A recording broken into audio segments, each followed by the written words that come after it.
मी श्वेता वडके. आरोग्यम धनसंपदामध्ये तुमचं स्वागत. सध्या आधुनिक तंत्रज्ञानाच्या युगामध्ये सगळ्याच क्षेत्रामध्ये कॉम्पिटिशन सुरू आहे आणि अशात आपला पाल्य सुद्धा सदैव पुढेच राहू अशी प्रत्येक पालकाची इच्छा असते.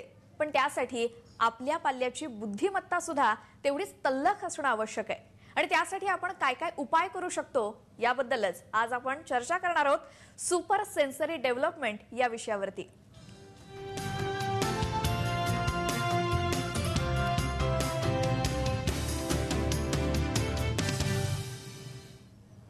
तर सुपर सेन्सरी डेव्हलपमेंट म्हणजे काय असा आजचा आपला विषय आहे आणि याविषयी अधिक माहिती देण्यासाठी आपल्या सोबत आहेत शायनिंग स्टार अकॅडमीच्या अध्यक्षा जान्हवी बालवडकर आणि त्यासोबत त्यांच्यासोबत आहेत शायनिंग स्टार अकॅडमीच्या संचालिका अनघा अग्रवाल. तुमचं दोघींचंही या कार्यक्रमामध्ये खूप खूप स्वागत. तर सुपर सेन्सरी डेव्हलपमेंट म्हणजे काय यासंबंधी तुमच्याही काही समस्या किंवा प्रश्न असतील तर 9619222299 या क्रमांकावरती तुम्ही संपर्क करू शकता. तर आपल्या या चर्चेला सुरुवात करूयात. सुरुवातीला मी जाईन जान्हवी यांच्याकडे. सुपर सेन्सरी डेव्हलपमेंट म्हणजे नेमकं काय? सुपर सेन्सरी डेव्हलपमेंट म्हणजे बेसिकली ब्रेन ॲक्टिव्हिटीज वाढवण्यासाठी एक म्युझिकल थेरपी यूज केली जाते, ज्याच्यामध्ये म्युझिक थेरपीमुळे जे आपले 5 सेन्सेस आहेत, जसं टेस्ट, ऐकणं, पाहणं, हे जे 5 सेन्सेस आहेत ते सुपरली एकदम डेव्हलप केले जातात.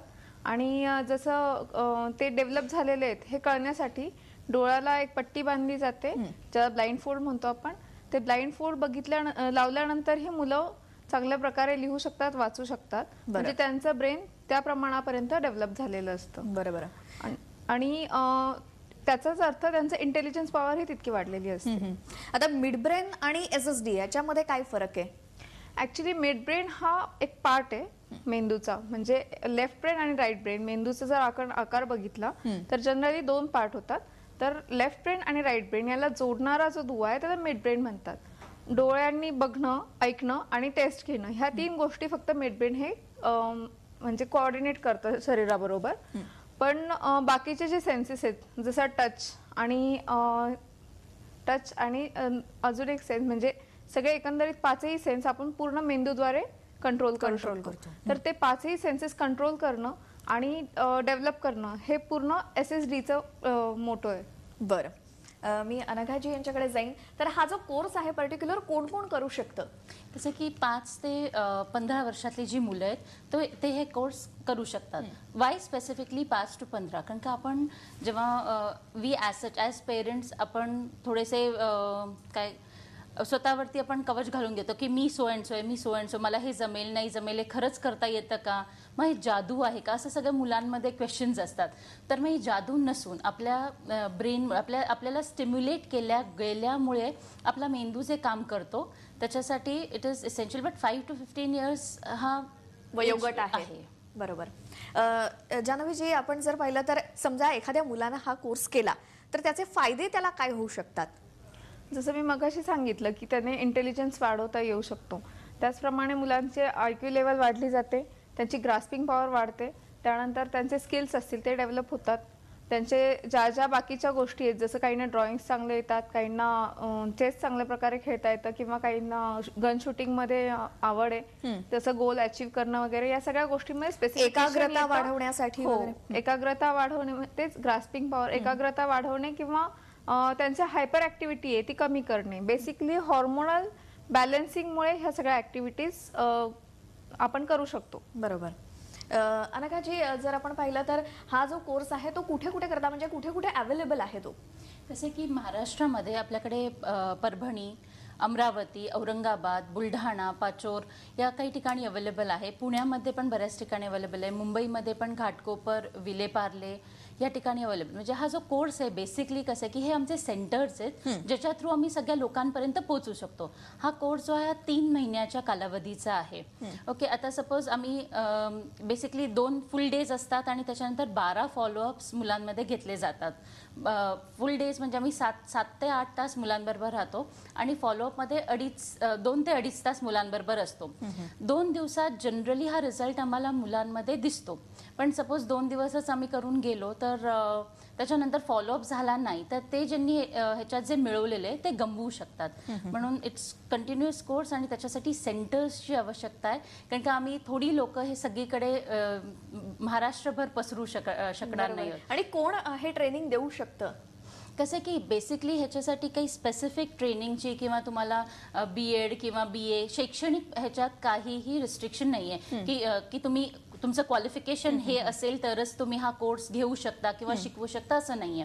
कारण का ह्याच्यात बेसिकली तुम्हाला किंवा मला काही शिकवायचं नाहीये. तर जसं मॅमनी सांगितलं की आपण म्युझिक थेरपी थ्रू करतो, तर म्युझिक आपल्याला लावायचं आहे आणि मुलांना ऐकवायचं आणि त्यांच्याकडनं काही एक्सरसाइज वगैरे करून घ्यायची आहे. तर त्याच्यात फक्त असिस्टन्सची गरज आहे. मग ॲज सच ट्रेनिंग म्हणायला तुम्हाला काही क्वालिफिकेशन स्पेसिफिकली लागणार नाही आहेत, पण मेजर आहे की तुम्हाला मुलांशी खेळण्याची, त्यांच्याकडनं कसं करून घेतात ह्याची जर का कला असेल तर any person without any qualification तुम्ही ॲज अ ट्रेनर बनवू शकता. बरोबर. आणि फ्रँचायझीसाठी काय काय आवश्यक आहे, कशाची गरज लागते? कसं आहे, फ्रँचायझी ऑल ओव्हर महाराष्ट्र, आमच्याकडे महाराष्ट्राची मास्टर फ्रँचायझी आहे, त्यामुळे डिस्ट्रिक्ट वाईज तुम्ही फ्रँचायझी घेऊ शकता किंवा सिटी वाईज फ्रँचायझी घेऊ शकता. त्याच्यासाठी तुम्ही आम्हाला कॉल कराल, मिस्ड कॉल द्याल, त्याच्यानंतर आम्ही परत तुम्हाला कॉन्टॅक्ट करू उद्या. तर ह्याच्यात जसं की फ्रँचायझीसाठी you need 600 square feet of area and an interest, मुलांना शिकवण्याची तुम्हाला इच्छा पाहिजे, आवड पाहिजे. येस, तरच तुम्ही त्या मुलांमध्ये मिक्सअप होऊन करून घेऊ शकता. बरोबर आहे. जर त्यांनी सांगितल्याप्रमाणे 3 महिन्याचा हा कालावधी आहे, पण ऍडमिशन घेतल्यानंतर तो कोर्स जॉईन करून तो पूर्ण होईपर्यंत किती कालावधी त्याच्यामध्ये जातो? खरं तर ॲक्च्युली याची प्रोसिजर अशी आहे की हे वर्कशॉप बेसिकली 2 दिवसाचं आहे, सॅटर्डे आणि संडे. कारण जनरली इतर दिवशी शाळा असते मुलांची आणि त्या दिवसांमध्ये मुलांना यायला जमत नाही. आणि पूर्ण 2 दिवस जेव्हा त्यांना ते खेळायचं वातावरण आणि बाकीचं वातावरण जेव्हा मिळतं आणि ती म्युझिकल थेरपी जी मिळते त्यातून त्यांचं ब्रेन ॲक्टिव्हेशन होतं आणि त्या ब्रेन ॲक्टिव्हेशनला कन्सिस्टन्सी राहावी, म्हणजे जास्त काळ ते टिकावं, याच्यासाठी जे फॉलोअप्स आहेत ते फक्त सॅटर्डे किंवा संडे ज्याप्रमाणे त्या मुलाचा वेळ असेल किंवा मूड असेल त्याप्रमाणे त्यांनी येऊन फक्त 2-2.5 तास फक्त ते म्युझिक ऐकवलं तरी इनफ आहे. म्हणजे त्या मुलांना सुद्धा ते एन्जॉय केलं पाहिजे. आणि मुलं ऍक्च्युली स्वतःहून एन्जॉय करतात, स्वतःच इन्व्हॉल्वमेंट दाखवतात आणि त्यांची स्वतःचीच इच्छा असते की पुन्हा आम्हाला वर्कशॉपला यायचं असं ते सांगत असतात. बरं. अनघाजी, समजा एखाद्या मुलानं सुपर सेन्सरी डेव्हलपमेंट हा कोर्ससाठी ऍडमिशन घेतलं तर त्याचा इफेक्ट जो आहे तो कोर्स पूर्ण झाल्यानंतर त्याचा इफेक्ट किती काळ टिकतो? जसं आपण कुठलीही भाषा शिकतो, आज मी भाषा शिकले आणि ते मी रोज यूज केली तर ती भाषा मला किती दिवस लक्षात राहील? जोपर्यंत मी वापरते तोपर्यंत माझ्या लक्षात राहील. पण तेच मी आज शिकले आणि सोडून दिलं, 3 महिन्यांनी सोडलं, 2 महिन्यांनी सोडलं किंवा फक्त क्लासमध्ये आहे तोपर्यंतच वापरलं, त्याच्यानंतर वापरलं नाही, तर मग त्याची गॅरंटी नाही. पण तुम्ही रोज त्याची 10 ते 15 मिनिटं जी प्रॅक्टिस आहे ती जर का रोज चालू ठेवली तर हे जे नॉलेज आहे, हे तुमच्याकडे, हे जे सायन्स आहे तुमच्याकडे आयुष्य. तर त्यासाठी पूर्ण या कोर्ससाठी खर्च किती येतो? कसं आहे की एरिया वाईज, आता जसं मुंबईसारख्या सिटीमध्ये 15-16 हजार रुपये ह्याची फी आहे, तेच काही म्हणजे इतर ठिकाणी जिथे तालुका प्लेस आहेत किंवा अजून छोट्या गावांमध्ये गेलो तर 10 ते 16,000 18,000पर्यंत याची फीसची रेंज आहे. बरोबर. आणि समजा लहान मुलांनाच, म्हणजे जो वयोगट तुम्ही सांगितलात 5 ते 15 वर्ष, हाच फक्त वयोगटातली मुलं करू शकतात, बाकी कोणी नाही? कसं आहे की आपण आपली जी कंपनी आहे ती मलेशियन बेस्ड आहे आणि सिंगापूरमध्ये गेली 10 वर्ष हा कोर्स कंडक्ट करते. तिथे अडल्टसाठी कोर्स अवेलेबल आहे, पण इंडियामध्ये सध्या तरी आपल्याकडे 5 ते 15 या वयोगटातल्या मुलांसाठीच फक्त आहे. बरं. आणि नेक्स्टली फेब्रुवारीपासून आपल्याकडे ॲडल्टसाठी पण हा कोर्स येतो. बरं. आणि 5 ते 15 वर्ष हेच का, तर ॲक्च्युली न्यूरॉन डेव्हलपमेंट जे असतं ते हॉर्मोनल बेसिस असतं सगळं. म्हणजे जे पिनियल ग्लॅन्ड्स हॉर्मोन सिक्रेट करते त्याच्यावरून न्यूरॉन डेव्हलप होतं किंवा ब्रेन डेव्हलपमेंट किंवा बॅलन्सिंग ह्या गोष्टी होतात. तर ते व्यवस्थित होण्यासाठी 15 वर्षांपर्यंत ते मॅन्युफॅक्चरिंग किंवा आपण म्हणू शकतो की एक त्यांचं कंपोजिशनचं काम चालू असतं. त्याच्यानंतर ते फक्त ट्रान्समिशन, म्हणजे फक्त इथून काम उचलायचं आणि तिथे नेऊन सांगायचं, एवढंच काम करू शकतं.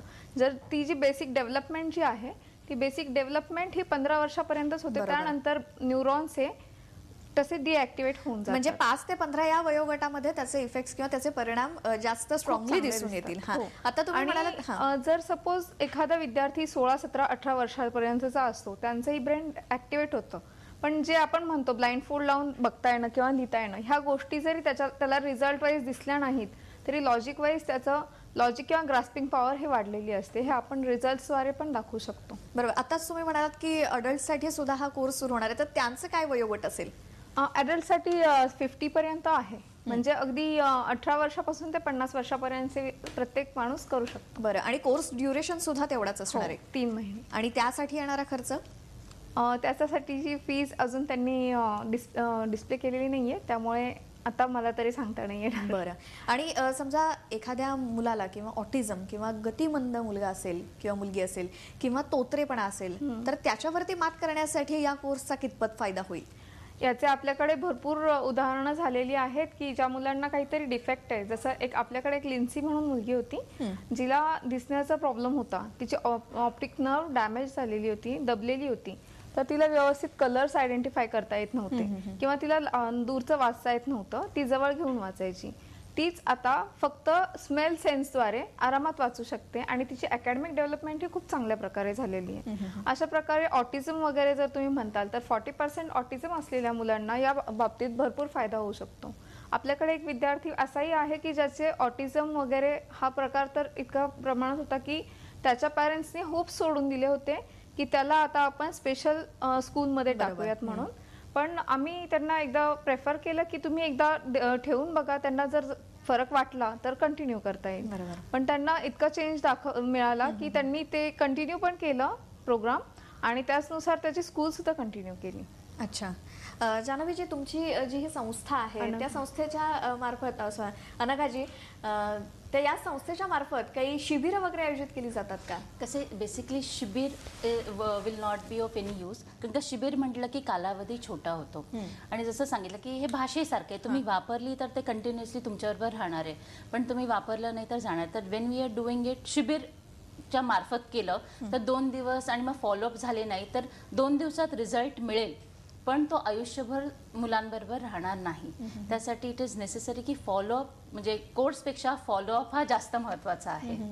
तुमची संस्था जी कार्यरत आहे सध्या, कसा रिस्पॉन्स मिळतोय तुम्हाला मुलांकडून आणि त्यांच्या पालकांकडून आतापर्यंत? आमच्याकडे आतापर्यंत एकही अनसॅटिस्फाईड पालक नाहीये. प्रत्येक पालकाला काही ना काही स्वरूपात चेंज मिळालेला आहे. हा कोर्स करून झाल्यानंतर म्हणजे जे तुमच्यात कला आहे ती डेव्हलप झालेली तुम्हाला दिसते. त्याच्यात नवीन शिकण्याची पण क्षमता वाढते. पण असं नाही की क्लास केल्यामुळे बुद्धिबळ खेळता येईल. आपण स्लाइड्स बघतोय की बुद्धिबळ करतोय, ड्रॉइंग करतोय, ती कला आम्ही शिकवत नाही. पण त्या मुलामध्ये असेल तर ती एनहान्स होईल. आणि ज्या पेरेंट्स त्यांना जर का मार्गदर्शन केलं त्या बाबतीत तर ती मुलं ते चांगल्यारीत्या करू शकतील. सो इट इज म्हणजे हे मॅजिक नाही की हा कोर्स केला की सगळं मुलांना येत राहील. हे फक्त मार्गदर्शन आहे ज्याच्यामुळे मुलांचं ब्रेन युटिलायझेशन जास्त होईल. म्हणजे मुलांमध्ये ज्या कला आहेत त्या कलांना आणखी वाव मिळून ते त्याच्यामध्ये जास्ती हे यशस्वी होऊ शकतात. यशस्वी होईल. बरोबर आहे. आपण आणखी काही मुद्द्यावरती चर्चा करणार आहोत, मात्र सुपर सेन्सरी डेव्हलपमेंट म्हणजे काय यावरती सध्या आपण चर्चा करतोय. आणि यासंबंधी तुमच्याही काही समस्या किंवा प्रश्न असतील तर 9619222299 या क्रमांकावरती तुम्ही संपर्क करू शकता. आता वेळ झाली एका छोट्याशा ब्रेकची. कुठे जाऊ नका, पाहत रहा आरोग्यम धनसंपदा.